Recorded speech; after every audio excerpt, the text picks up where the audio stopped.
เรื่องนี้นิយាយអំពីលីនរូបជេបុរសម្នាក់ដែលសម្រេចចិត្តចាក់ចេញពីជីវិតទីក្រុងដើម្បីត្រឡប់ទៅជនបទជាមួយគ្រួសារបន្ទាប់ពីប្រគល់ការងារចុងក្រោយឲ្យមេការដ្ឋានក៏ប្រមូលសម្ភារៈផ្ទាល់ខ្លួនដោយស្ងៀមស្ងាត់ហើយចេញទៅជួបប្រពន្ធឆាងសៀវយុយនិងកូនទាំងពីរសៀវជុននិងសៀវម៉ាន់ពួកគេជិះឡានចេញពីទីក្រុងដោយមានសេចក្តីសង្ឃឹមនៃជីវិតថ្មីនៅភូមិដើមតាមផ្លូវឡានស្ទាក់ស្ទើរនៅលើភ្នំប៉ុន្តែគ្រួសារទាំង4បានសហការរុញឡានឲ្យឆ្លងផ្លូវគ្រឿមៗដែលមានស្នាមញញឹមនិងការទទួលស្គាល់គ្នាថាពួកគេចាប់ផ្ដើមជីវិតថ្មីជាអ្នកជនបទពេលមកដល់ភូមិអាហាំងហ្វាសត្វឆ្កែរត់តាមឡានមនុស្សចាស់ក្មេងសើចសប្បាយស្វាគមន៍អ្នកចាស់ម្នាក់ស្គាល់រូបជេហើយក្មេងៗសួរសុខទុក្ខយ៉ាងសុភាព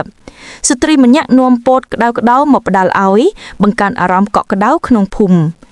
សៀវយុយមើលឃើញកូនញញឹមសប្បាយនិងប្តីស្ងប់ស្ងាត់សប្បាយចិត្តក៏ដកដង្ហើមជ្រៅមួយដោយមានអារម្មណ៍ថាភាពភ័យចំពោះការចាក់ចេញពីទីក្រុងបានរលាយបាត់នៅមុខភ្នំនិងស្ទឹងស្អាតជុំវិញភូមិនាងគិតថាទីនេះហើយជាទីកន្លែងដែលគ្រួសាររបស់នាងនឹងចាប់ផ្ដើមជីវិតថ្មីនិងសន្តិភាពពិតប្រាកដ